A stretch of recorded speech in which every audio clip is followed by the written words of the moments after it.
Well, for me, it's like I really can't get over that whole responsibility thing of like, it was like who's gonna cook for my children every day? Because it's not gonna be me. Like, who's gonna cook for You know, I saw a meme. I actually saw a meme that said, "You can't cook and you want to marry. Who's gonna cook for your wife when she comes home from work?" Because you as a man, you can't cook.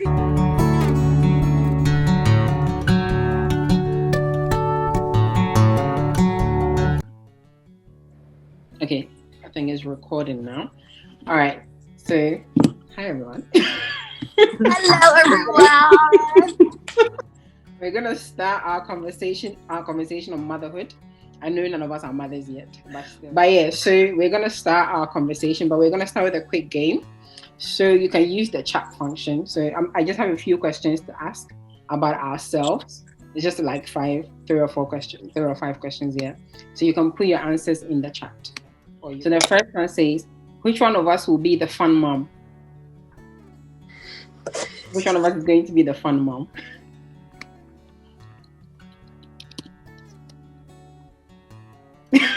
Okay. So yeah, I'm not surprised. Goda's got 3 votes, including her own vote. And then Teresa got 2. Yeah, I definitely imagine Teresa or Goda's being the fun mom. I actually include myself in that. That's cool. Okay. The second question is, which one of us will be the serious mom?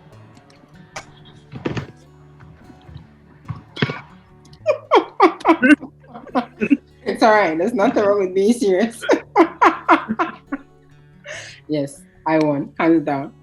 All right. So which one of us will be the mom who is obsessed with her children?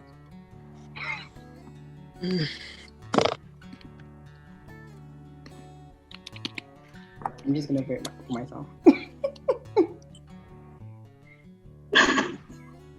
I know. I can imagine Goda's being obsessed with her children as well. In a different way, I'm sure. Okay. And then the last one says, which one of us will be the mom who overfeeds her children?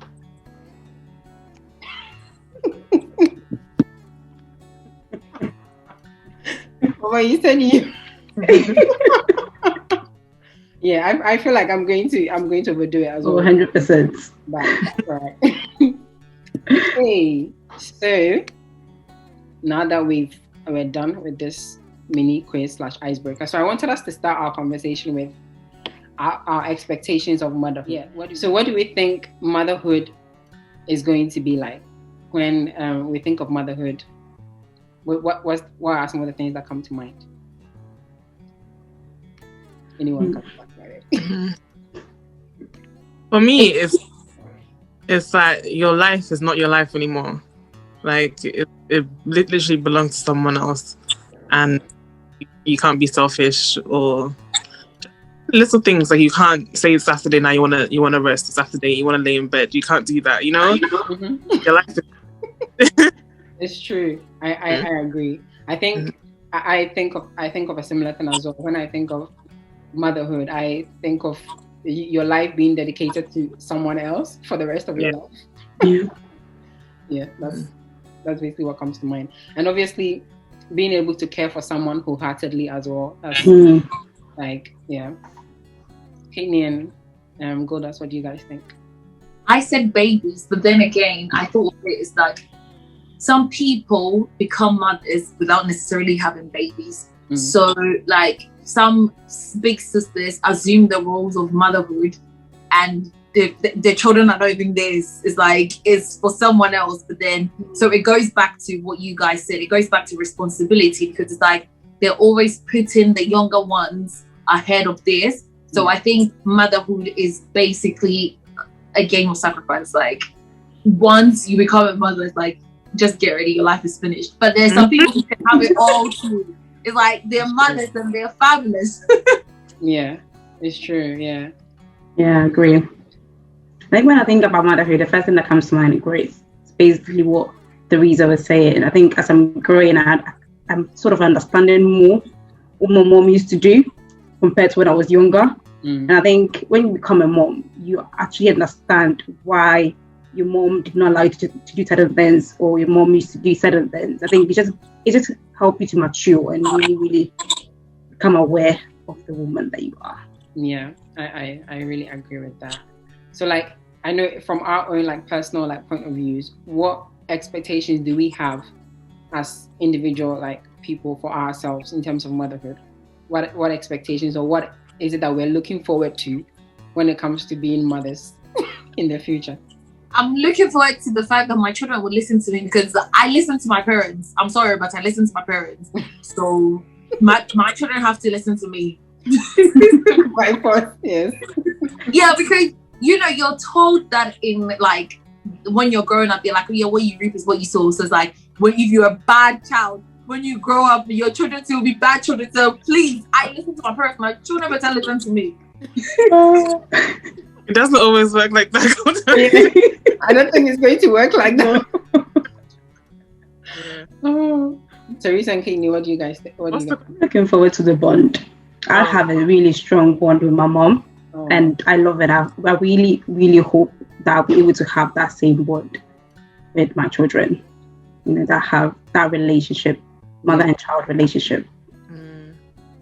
Mine is kind of the opposite. Not that I don't have a bond with my mom. It's just that you want to maybe do things differently with your own children. Mm-hmm. You have a relationship that's different, or just to bring them up differently. So yeah, looking forward to do things that maybe I didn't get a chance to do, or just experience. Yeah, I think I agree with you, Teresa. I'm definitely looking forward to kind of like doing things that I would have wished that my mom would have done. Yeah. With me growing up. I think particularly like prioritizing relationship, that child-parent relationship, because I think when I look at like parents now with their children, I'm like, yeah, that's that positive relationship, that healthy relationship between like a child and a parent. I'm really looking forward to nurturing that with my children, and just that opportunity to communicate with them better, because I think that's one thing that and I'm sure it's not just me, just coming from an African background in general, like communication, just our parents and their parents just did not get it. Like communication between like the child and the parent could have really been better. So I'm looking forward to having that relationship with my children. Okay, so moving on from that, I think we've kind of touched on it. I kind of touched on it briefly just now, but what are some of the things that we feel like we saw our mothers doing growing up, or even now that we feel like, oh, I'm gonna definitely do that with my children, or no, I don't think I'm gonna do that with my children.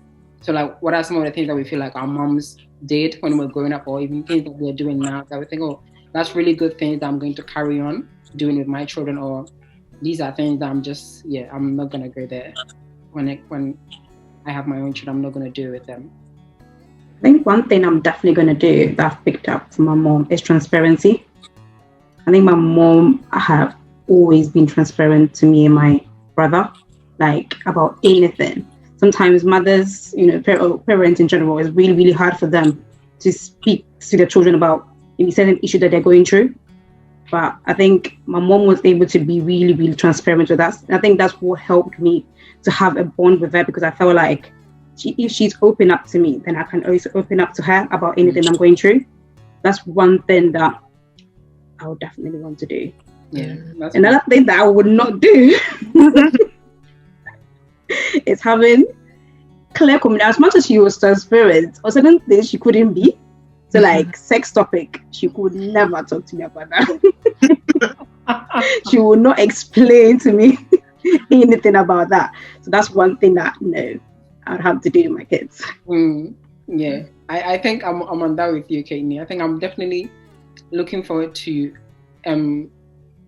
speaking openly with my children when I become a mom, because like growing up and even now, there are still certain things that my mom, she feels so shy to talk to me about. I don't even know why. Like sometimes I'm like, like we can talk about it openly, it's fine, but she will still not go there.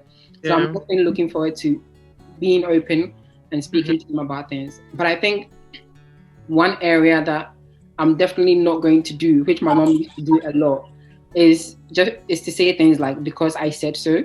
Like that's one thing that I'm not going to do with my children. Like I'm really going to try, God help me, I'm going to try to explain things to my children. And I feel like in the generation that we're in, or even in the part of the world that we live in, it's very common for children to get answers to questions, even when their parents don't give it to them. School will give it to them. Their friends will probably give it to them because they've heard it from their parents, or they'll get it from on the TV or wherever. If you, the parent, don't give it to them.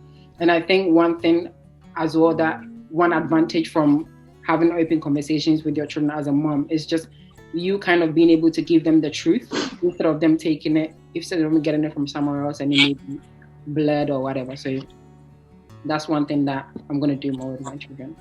Yeah. One thing I would do, not that my mom didn't do it, but I would sometimes, maybe because we come from Africa, it's like sometimes just let children be children, as in their responsibility. It's not even if it's small responsibility, not like I didn't have any younger siblings, so I didn't have anyone to look after, anything like that, but just little things. Let children be children. Don't look at them from an adult's point of view and treat them like that's what they're doing or no things, because sometimes I used to get maybe told off for things. I'd be like, I didn't understand why it was wrong to do it, or why I shouldn't do it, or why I can't do it, but they know because they're adults, and all we would get is the back end of it. We wouldn't get the explanation of what was going on in the world because we're children. So we see the world through our eyes, and they see their eyes, and they don't. There's just miscommunication. So I would be like, I would just my children be children. I think, yeah. I agree. Definitely agree. Goldie, how about you? I think one thing that I would do that my mom did was, she's someone who actually shows you something more than tells you something.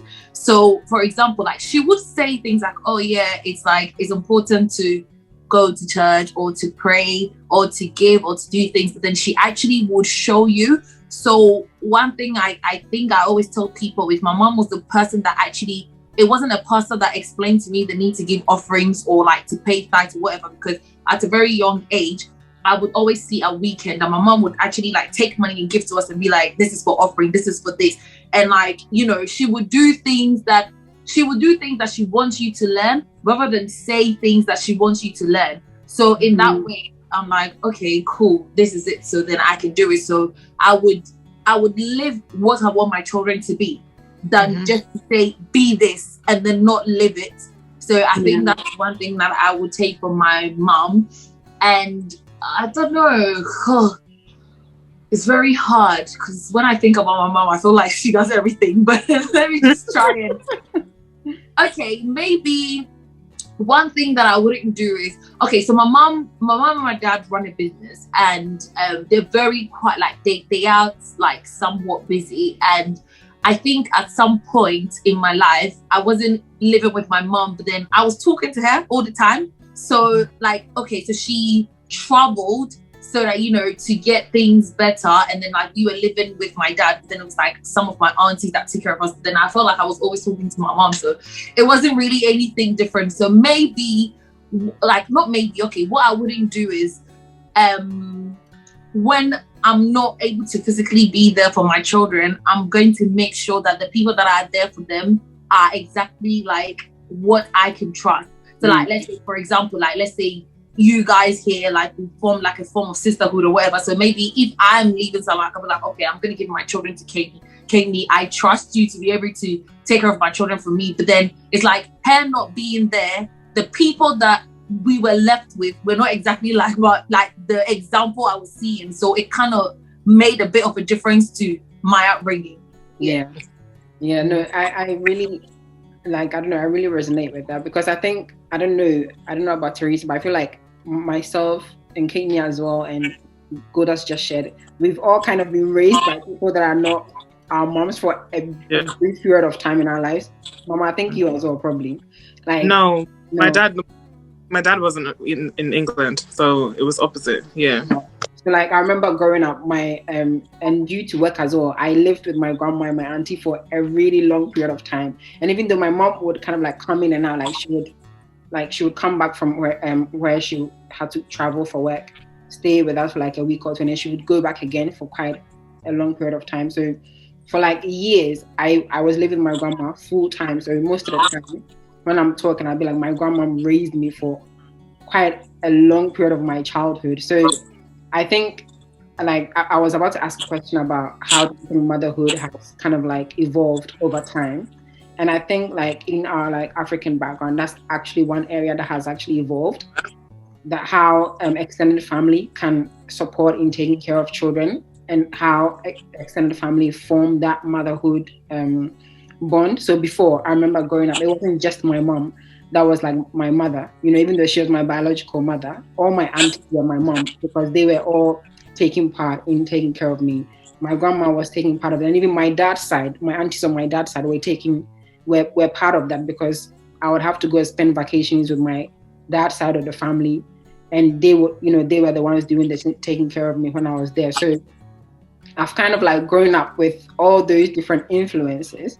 And sometimes, like even now, sometimes I would say something or I would do something, especially when I'm around my mom, and then she would say something, oh, that's how that's how, let's say, Amma behaves, that's one of her sisters, or that's how this person behaves. Because like unconsciously living with so many people over the years, or having different people, different family members take care of me, I've kind of just picked up things from them without even realizing. So people that know them well will be able to say, oh, that's something that this person would say, or something that person would say. So like going off from that, what are some of the ways that we think motherhood has evolved over the time, from since we were born, and from the things that we've seen? What are some of the things that we can say that these are the things that we saw our moms doing in back then, but now mothers don't really do those things now?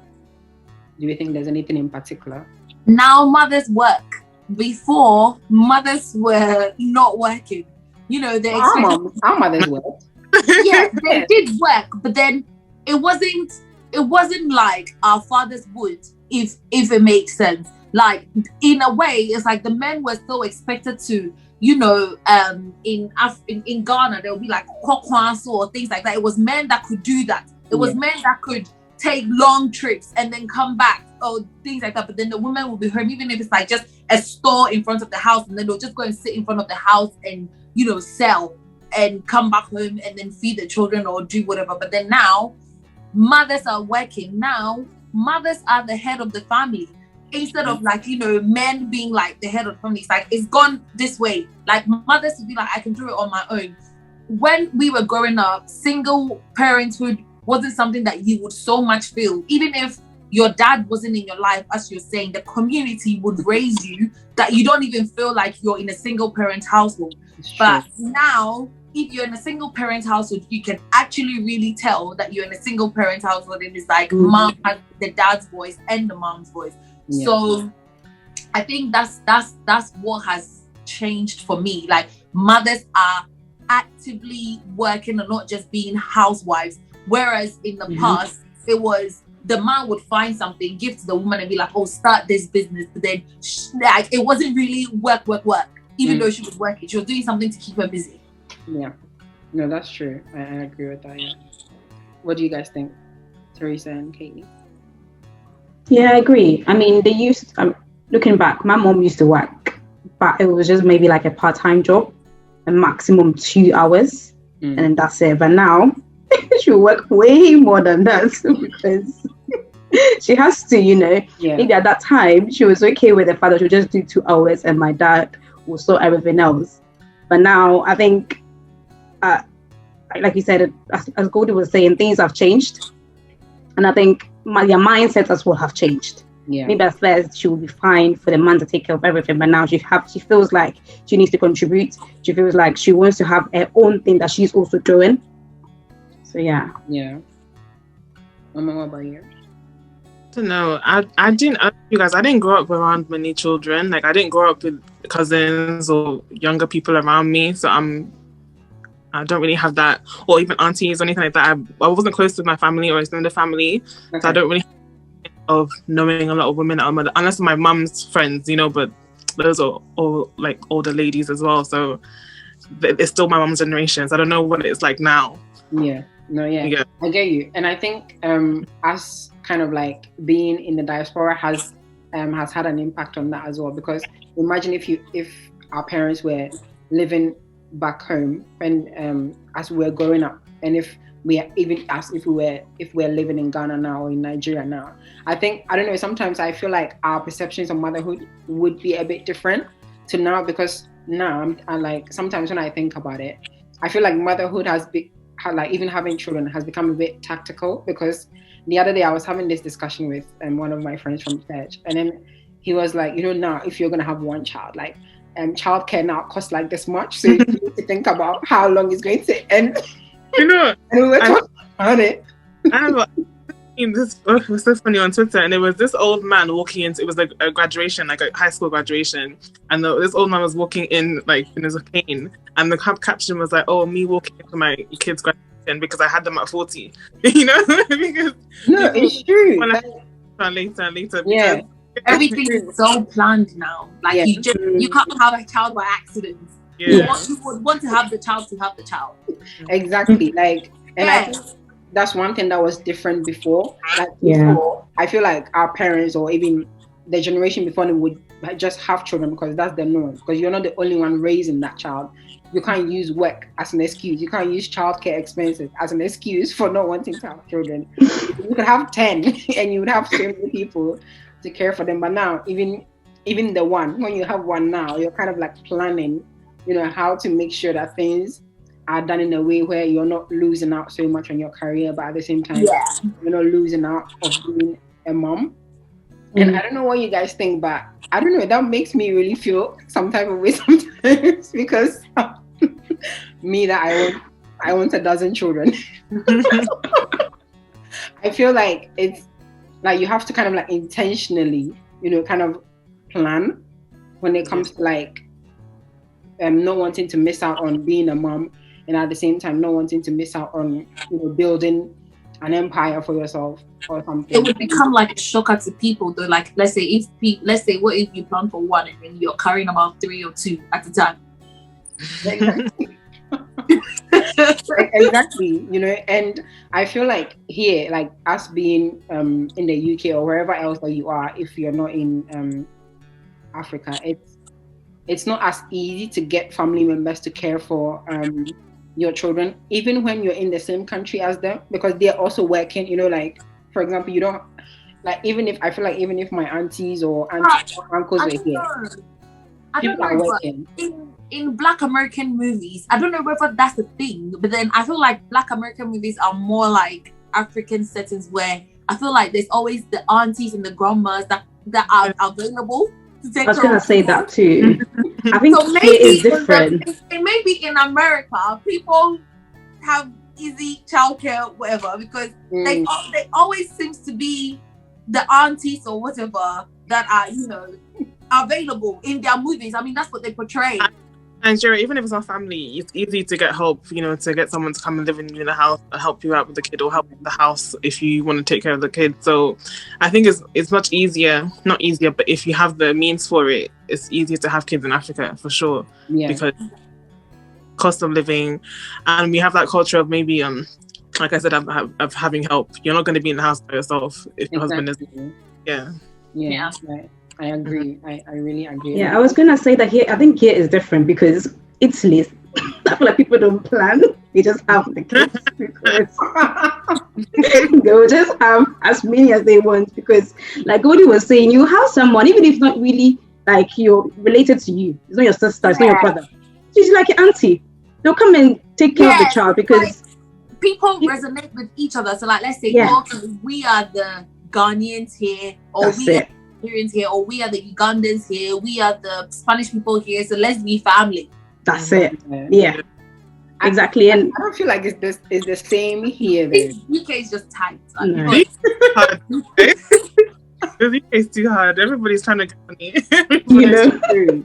I mean, like, I know with us, we have like our church community, and you see that going on sometimes, but it's not that extensive. So like, how Kate is talking about in Italy, you can have maybe an auntie who's just come from Ghana, so she's not working or something, and she will happily, come and take care of whoever's child. You can even bring the children to their house and they will care for them. But here, I mean, within the church community, I see it happening sometimes, but I don't think it's as common as it would be like Goldie said, maybe in America or even back home. Oh no, it's not in other European countries. It's just the UK. Everybody's too busy. Like Busy. those shifts, those cleaning shifts, and those. You don't have time. And do a shift, so everybody's busy. It's just UK is the whole trust factor, because Yeah. then like I don't think it's necessarily a good idea for anybody to be looking after your kids, but sometimes you don't have it. But sometimes you really have to. Maybe it's best to just keep your kids to yourself and not, Yeah. So many people, like as I was saying, like because you don't know who you're leaving your child with. They might not do the same thing you're giving them, and it's like by the time you come back, whatever damage has been done. Mm-hmm. Honestly, It's true. I couldn't agree with that more. So I think that idea of being cautious, trying to make sure that your kids are protected, and it's just a lot. Because so that's one thing that has really changed them, because before, like I remember my mom or my grandma could trust the next door neighbor to make sure that by the time she's back from the market, myself and my cousins were all fed, we're all showered, we're just there waiting for her to come so that we go and sleep. Compared to now, like social services will not even allow it. It's a whole different ball game now. So, before we go on to the quiz, is there anything else that anyone would like to say, share? Oh, wait to be a mom. Take pictures of my children. Okay, well, they'll start with me. They'll be my twins. But for me, it's like I really can't get over that whole responsibility thing of like, it was like who's gonna cook for my children every day? Because it's not gonna be me. Like, who's gonna cook for me? I saw a meme. I actually saw a meme that said, "You can't cook and you want to marry. Who's gonna cook for your wife when she comes home from work?" Because you are the man, you can't cook and you want to get married. Oh my god! No, this is actually funny. Today I attended a birthday party on Zoom for this little girl, and I was like, my husband was here as well, so we were just watching. We were part of the birthday party together, and then he was complaining about how the song in the background was really repetitive and it was annoying him. And I was like, no, that's the cartoon that they've put on for the child so that she gets distracted or something. Just something in the background to keep her going. And then he was like, but why is it so repetitive? It's so annoying. And I was like, these are the things that children watch nowadays, And then he was like, no, when he has children, the children are going to watch what he wants to watch. And, and I was like, it doesn't work. It's not going that way. Like, no, it really doesn't work that way, because once children come, and I feel like that's one thing that probably hasn't sunk in yet that much for us as a couple. Like, we're always like, oh yeah, we can't wait to have children. But I think that shock of kind of like being kind of like alert to follow the child around and do what they want 24/7, that hasn't sunk in yet, and I just can't wait when that happens, because right now, like, I don't know, right now we just sit around and do whatever we want on weekends or even during the week after work. We're just chilling, but I can just imagine that being turned upside down when someone else decides to enjoy now. Exactly. Take over our time, but anyway, we thank God. I'm sure you guys, maybe your cousins or even just from church, people know kids from church, and people ask me to take care of people. I've never had that. So children are very sorry. So I'm like, I don't really like children. I like children, but obviously I like children, but I don't have that first-hand experience of even taking care of anybody for more than one visit, Wow. So, okay. Yeah. Wow. I have so many experiences. Yeah, but but everything's gonna like, when even little things like, obviously your mom will help you, or people help you, but even things like bathing a baby and just feeding a baby, make sure the baby doesn't die, make sure the baby is okay. Yeah. Or even sometimes when the baby cries, like they don't need food, they actually want something else, and it's like, how can you tell this is what you want? Yeah. I saw this meme. Let me say this. I saw this meme and it said, imagine you're a baby, you can't talk and you're crying and they're giving you feeding bottle, but then you actually have an itch under your feet. You're just crying. You want someone to itch your feet. No, honestly. No, but you know, I think they teach you all these things at antenatal classes, right? They must Yeah. It's different though. Like it's not the same. No, but at least they will teach you how not to kill the baby. Don't worry. They will definitely teach you that, I'm sure. I'm sure they do, because I've heard that those classes you start going for them as soon as like you're pregnant or something. So anyways, quiz time. We're gonna do a quiz. On the chat, I'll be writing our answers down. No, you can just answer it. Okay. Yeah. Okay. Are you ready? All right. So the first question says, pregnant women. No, sorry. First question. Which one of these is a myth? So I'm going to read out 3 statements. Which one of these is a myth? Pregnant women need to eat twice as much. Pregnant women should take special vitamins. Pregnant women should avoid caffeine. Which one of these is a myth? I need to eat twice as much as a myth. Yeah. Can you what do you think? I agree with the first. Yeah, so pregnant women need to eat twice as much. Yeah, so that's a myth. Mm-hmm. All right. So the second question says, how long does a pregnancy last? 9 months. 9 months. How many weeks is that? 40. Yeah, 40 weeks. Hey, we're doing well. Okay. How long do newborn babies usually sleep for? 16 hours. 2 hours. Kenny, what did you say? 2 hours. Okay.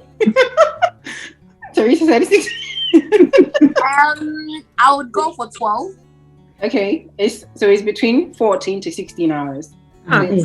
Wait, Teresa. Kenny, 2 hours. What kind of baby? What kind of baby is going to sleep for 2 hours? Eee. That means that mom will not have any life. They always cry though. So Yeah, but, okay. All right. So are epidurals necessary for giving birth? No. No. Yeah. If No. you like, but it's not necessary. It's optional. Okay. So at what point can a baby begin to learn our voices? 6 months. At what point can babies begin to learn the voices of their parent? I mean, after they're born or before? At what point can babies begin to learn the voices of their parent? When they're in the tummy. Yeah. When I'll they're say- yeah. That's really cool, isn't it? that's cool. Yeah. Sorry, I meant 6 months pregnant. Like, sorry, I meant. Oh, 6 months. Yeah. I was 6 months. You were like, but you Wait, 6 months. Like that's quite old, isn't it? For them, yeah. know, I'm in the belly. Sorry. Yeah. So like anytime from that, they're able to hear their parents. They're able to recognize their parents' voice. Sorry. Is it just the mom or the mom and dad? I think, well, according to the article that I read, they're actually able to recognize any voice that speaks to them often whilst they're in the belly. Okay. Yeah. So how often should a newborn baby be fed? They should be fed at least 4 times a day. How? Awesome. Every 2 hours. Every 4 hours. 7. Yeah, every 2 hours. Yeah, every 2. So their recommendation is that every 2 to 3 hours, a newborn baby should be fed. Okay. Okay. Oh, wow. So, sorry, were you going to say something? I said, wow. Yeah, they eat a lot, don't they? No wonder why Yeah. they 7 times 24. 2 divided by 24. So 12. They eat 12 times a day. But that's milk. It's probably It's not solid food, so I guess it's all right. Okay, so what is the most important item to have before leaving the hospital with a newborn baby? The baby. No, what is the most important item to have before leaving the hospital with a newborn baby? a car seat. Yeah! Oh! Yeah, I didn't even know this, when I saw it, I was like, oh, okay. Well, It didn't even cross my mind. Yeah, a car seat, yeah. That's the most important thing. Okay, when should we start brushing our baby's teeth? 1 month. 9 months. Because when did they even start No, having like teeth? I think the cotton thing. You can use the cotton thing, or that's not classified as brushing. When should we start brushing your teeth? I think you can start cleaning the baby's teeth 1 month with a Okay. cotton. Okay, so 1 month. Katie, what did you say? Did you say 6 9 months? months. 9 months. Mama, how about you? I feel like 2 weeks. 2 weeks. Yeah. Oh, okay. Yeah, Joanna is right, even though she's not part of this. She said when they have one. So the recommendation is that as soon as a tooth appears, Okay. okay. Oh, So if there are no teeth, you don't. But I think good as what you said, just like freshen up their mouth. Yeah. I'm sure you can just, yeah. All right. So I have a few more questions. Is it okay for pregnant women to exercise? yeah. Yeah. Yes, it is. And what kind of doctor treats children? A Nutrition. pediatrician. Yeah. Okay. What type of vitamins are pregnant women recommended to take whilst they're pregnant? Okay. Folic acid. Yeah, folic acid. I'm like, K. I don't know. I don't know. Like K. Oh, you mean like vitamin K? Yeah. Oh.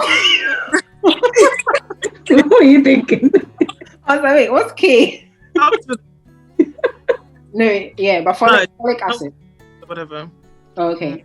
So the recommendation is that 12 weeks before, whilst you're not pregnant, they recommend you to be taking folic acid.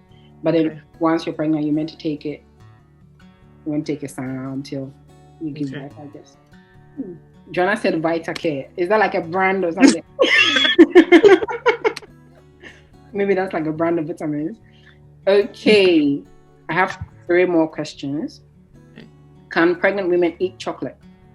Yeah. Yeah. No, but a lot of people think that they can't. I was reading this article and I don't know why people think they can't, but a lot of people think You can eat anything. pregnant women can't eat chocolate. Yeah. Maybe because Yeah, I think that's the anything to you realize that maybe in this pregnancy, this baby does not react well to this. I mean, once you start realizing that, I think I've not been pregnant women should eat at all, like some certain type of fish and certain type of I've heard that mayonnaise as well. food. Not I don't know if you heard what? I've heard that pregnant women shouldn't eat mayonnaise as well. I don't know if that's true. What? So they can't have a sandwich that mayonnaise is in. I've heard. I don't know if it's true or not. Okay. Wow. So the next question says, at what age can babies start eating solid foods? I think 6 months. Yeah. Yeah, I think 6 months too, yeah. So from 6 months ago, when they can start eating solid foods. Okay. Can breast milk be frozen? Yes. Yeah. Like when people pump and they keep it. Yes, it can. Okay. Last question. What is the average amount of weight gained during a pregnancy period? Are we talking pounds or kg? For pounds or 40 kg. I'll say 20 to 30 pounds. Mama, that is spot on. that is the average amount of weight gained during. What's 40 kg in pounds? 30 is 2 stones, isn't it? Like What? 30 like 30 pounds is 2 stones. 40 kg is about 85 pounds. Oh, Wow. yeah. Then maybe way less. That was the last question. Thank you for the quiz. Thank you guys. I enjoyed this.